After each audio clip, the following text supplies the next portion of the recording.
join me in welcoming Anthony.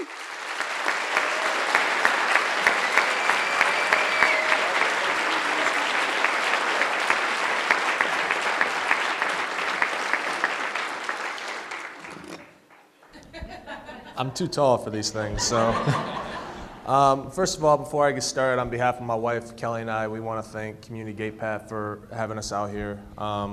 Jenny, Jean, thank you guys so much for getting us to where we need to go and making this trip great for us.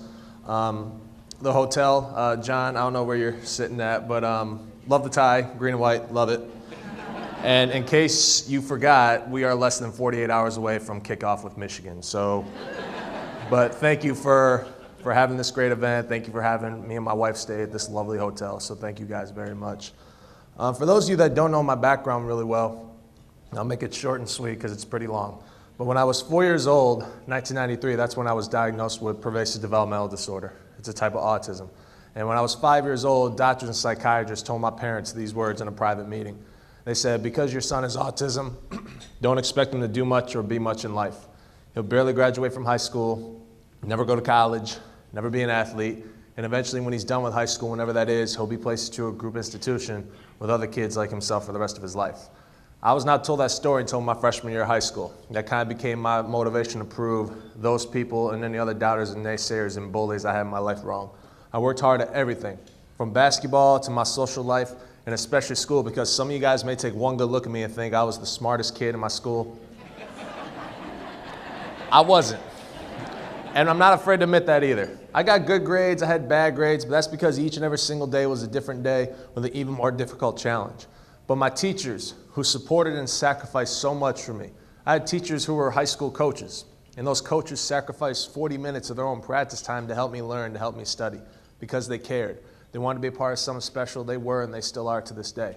With my autism, folks, I'm very black and white. What that means is some of you could say something to me, I could take it the complete opposite.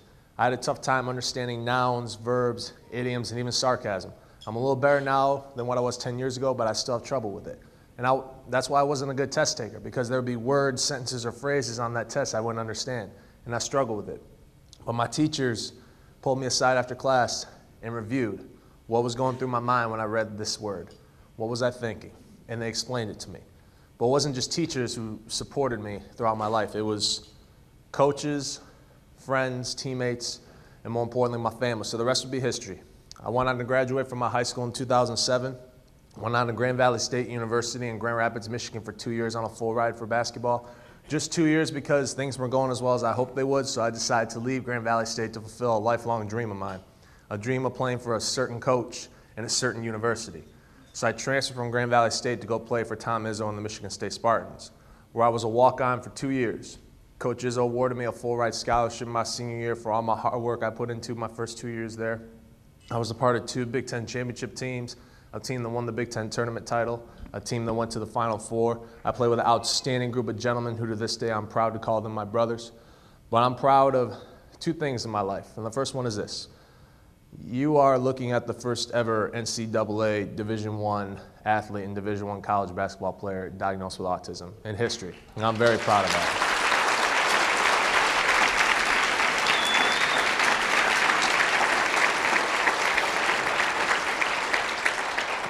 But I think I'm more proud of this last accomplishment, and that was when I graduated from Michigan State University with my bachelor's degree in sociology. So I'm very proud.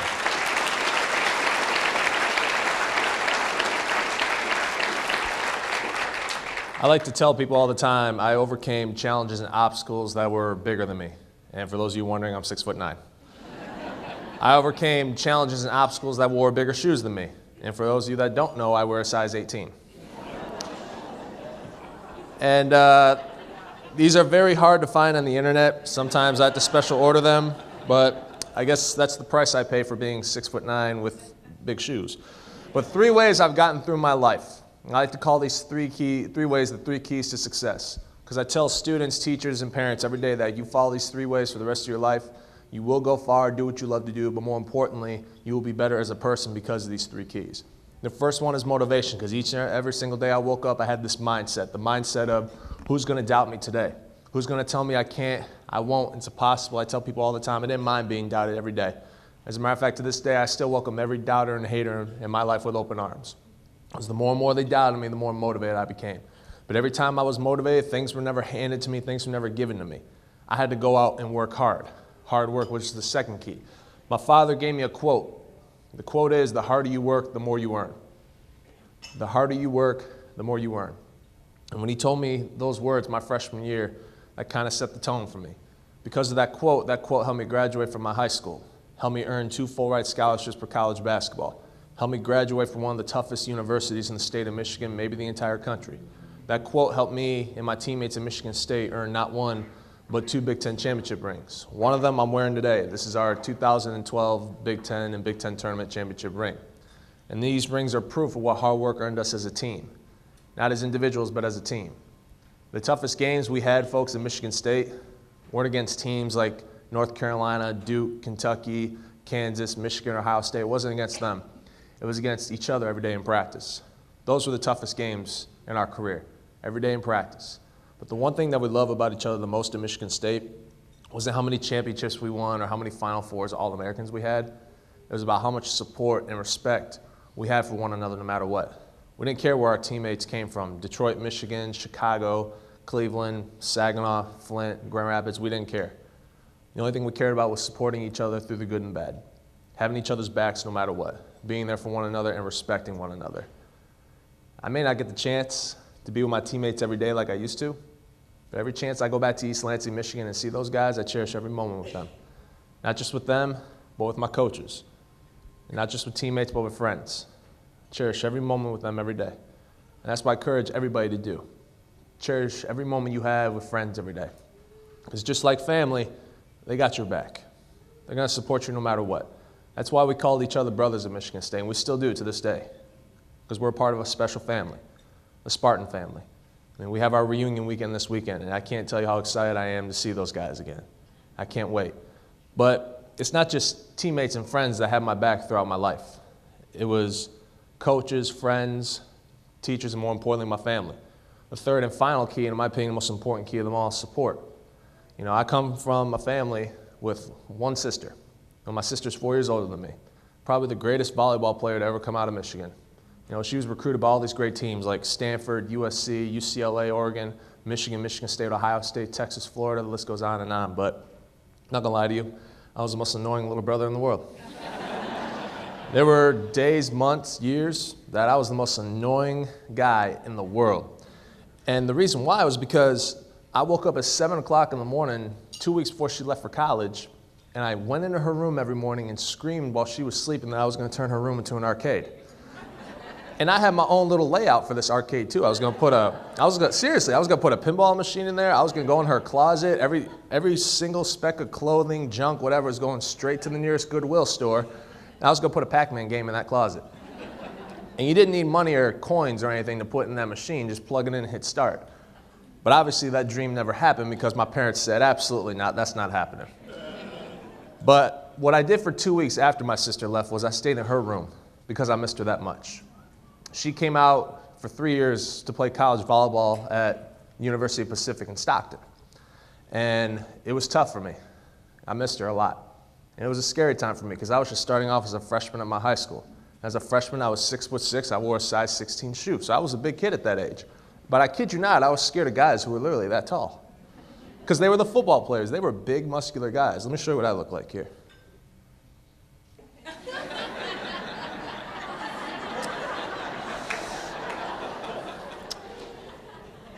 I wasn't that short, but I was a little bit taller. But that's how skinny I was in high school. I did not lift or touch a weight until my junior year, and I thought the football guys were going to beat me up every day, but luckily, that didn't happen. But still, all the moments and memories I had as a freshman, not once did I get a chance to share those times with my sister, because she was out here. I was in Michigan, 3,000 miles away from me. And when she came back home, finished her volleyball career at Michigan State, we became closer than ever. We were like best friends. Went to the movies, went to the mall. On the weekend, I'm at her apartment. We're watching college football, college basketball, watching the Detroit teams, the Lions, the Tigers, the Red Wings, the Pistons play. Or I would just sit there for 2 hours and talk to her about life, because she was an expert on that. You know, she was a college athlete. I was on the road to becoming one. And for those of you that don't know this about college athletes, we live 2 different lives, the life of a student and the life of an athlete. And as a college athlete, you have to balance both those lives out, because if one life takes over the other, You're not going to make it as a college athlete. Same goes with a regular college student. Here's your school life, here's your job life. Balance it out, or you're not going to make it. My sister taught me how to be a better college athlete, to balance my life out because of that expert advice. But the point I'm making is, folks, I don't care how annoying your brothers and sisters are to you. I don't care how annoying you are to them. At the end of the day, you're still family.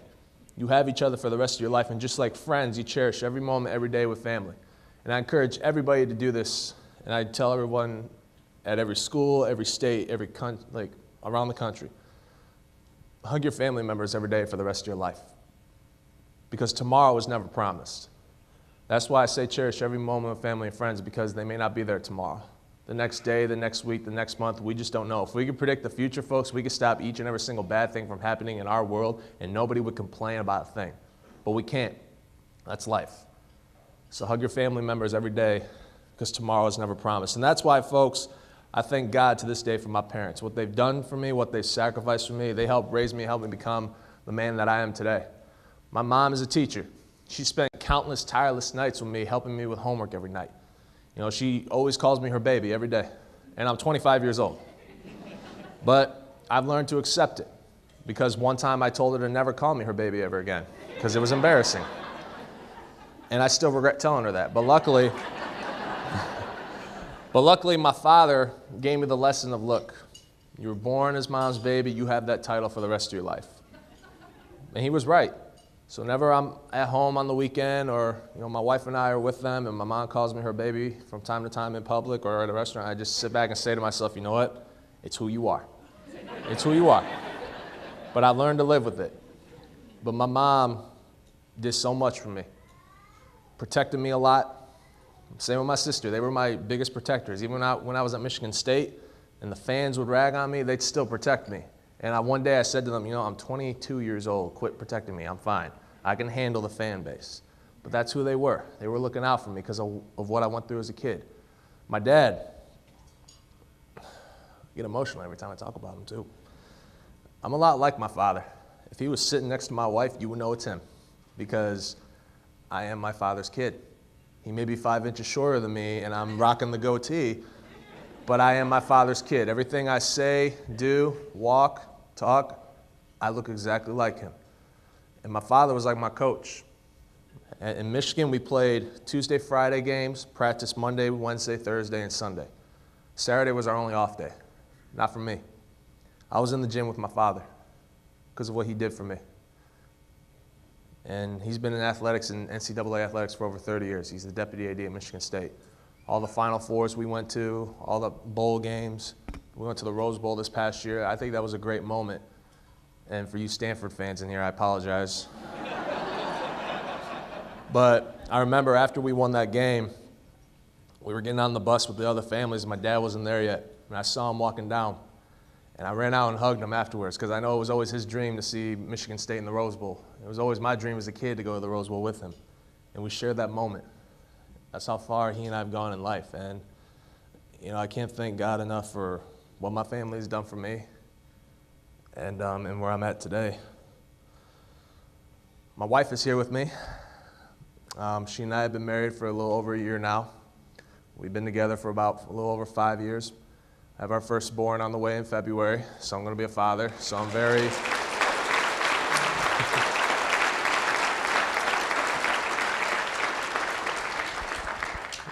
my wife and I have been through a lot, and as Cheryl and I, we were talking about it last night, because somebody wanted to ask, well, I don't see you having autism, but, kind of tell us a little things that affect you. And I told her sarcasm was one of them, because I took things very seriously. And I looked at my wife, I said, you can ask her. I mean, she's seen it. And, I know I tell you this every day, but I love you. And we can't wait till our son gets here in February. We can't wait.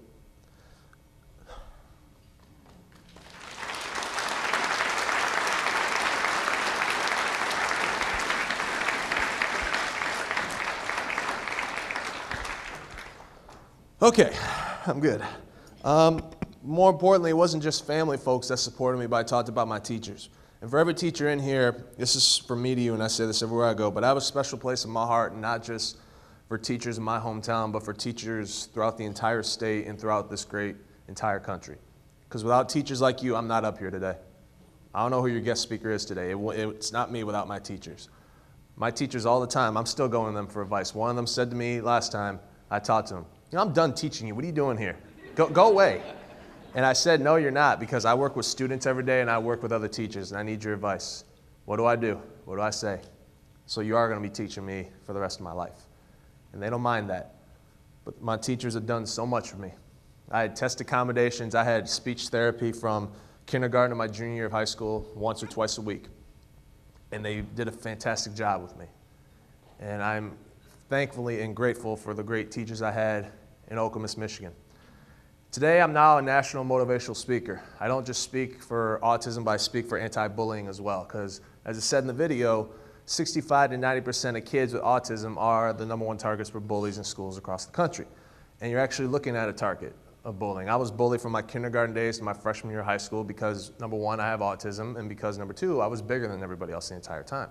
But my colleague who does safety trainings for autism back home in Michigan brought this topic up to me because CNN was talking about it in fall 2012. And he said to me, not just talk about your story, can you throw in anti-bullying as well? I said, yeah, absolutely. I was bullied as a kid, and this is perfect because both of my bullies, one of them who bullied me in first grade, asked me for my autograph after one of our games, and the other one, I had to play in basketball in 6th grade, and my team won, and I had 20 points on them. So this is perfect because the main message is be careful what you say and do to others because you never know who that person is going to be in life. And I tell that to kids all the time. They could be the next greatest athlete in the world, could be the next inventor of something bigger and better than iPhones and iPads. They could be your boss one day. No joke. There were 3 seniors in my high school who bullied my friends every day, and I stood up to them. And their response was, we're not going to listen to you because you're freshmen and we're seniors. We own this place. We run this school, so we're not listening to you. 10 years later, those 3 seniors work for my friends now. And that's why I tell kids, you never know. And the famous celebrities I bring up all the time, because I have a list that I found of celebrities who were bullied. Celebrities such as Eminem, Justin Timberlake, Chris Rock, Michael Phelps, Selena Gomez, Taylor Swift, Tom Cruise, the list goes on and on and on. Every time I bring those names up, the bullies and the victims kind of look and go, that's my hero. That's someone who I idolize. And they were bullied. The one thing I love about my job, folks, is this. It's not just the compliments and the reactions I get from folks, but it's the stories I get. The stories of how bullies walk up to their victims and apologize to them. Happened at the very, very, very first school I ever spoke at in my entire career, and the victim happened to have autism. His mom called me, telling me how he came home with the greatest smile on his face ever in his life, because not only got to meet somebody with autism, but because his bully came up to him and apologized to him. And I recently shared with Cheryl and Jenny the other day, there was a middle school in Hamilton, Michigan. And on my Instagram account, I get all these comments from kids, but one of those comments stood out to me the most. It was from a student, an 8th grader who was cyberbullied. And she commented to me saying, thank you so much for coming to our school. I just want to let you know that the 3 cyberbullies, I had no idea who they were, revealed themselves to me and apologized to me saying they weren't going to do it again. And I remember I showed that comment to my family, my parents, and I said, this is why I love to do what I do, because of stuff like this. And I know Cheryl and I were talking about this. She said last night that, I'm changing the game. I'm being a game changer right now. I'm not. I'm not doing all that. It's the kids. It's the students. It's the teachers. It's all of you that are the true game changers, not me. It's you guys. And that's why I tell kids all the time, you make the change, not me. I'm at schools, folks, for 45 minutes to an hour, and I'm gone. Some of those schools may never see me again. They may have me next year, but that doesn't mean I'm going to make the change there for the hour that I'm there. It's got to be on them. The students and the teachers change somebody's day, somebody's life, and at the end of the day, they save somebody's life. Because I can't begin to describe and tell you how many stories I've read this year about kids taking their own lives because of bullies and their acts. I'm sick and tired of those stories. I'm done with it. I know there are a lot of other people around the country that are sick of it too. But I tell the students that they can change all that. They can prevent all that from happening. Because let me tell you how far one little change goes in life, folks. That change starts in a school, then that change goes to the entire town, then that change goes to the entire state, then that change goes to the entire country, then that entire change goes to the whole world. That's how far one little difference, one little change in life can go. And I encourage you guys to keep being game changers out there as well. The last thing I will say, and again, thank you guys so much for being here today. Cheryl, you guys have been fantastic in our few days we've been out here. I mean, we can't thank you enough for what you've done for me and my wife. My slogan as a speaker, folks, has been the letters LYD, which stand for Live Your Dreams. You know, I usually have that message for students and teachers all over the world, or excuse me, all over the country. But today, this one is for you guys. The reason why, folks, people like Eminem, LeBron James, and Kevin Durant, and myself, we do what we love to do in life because of these two things.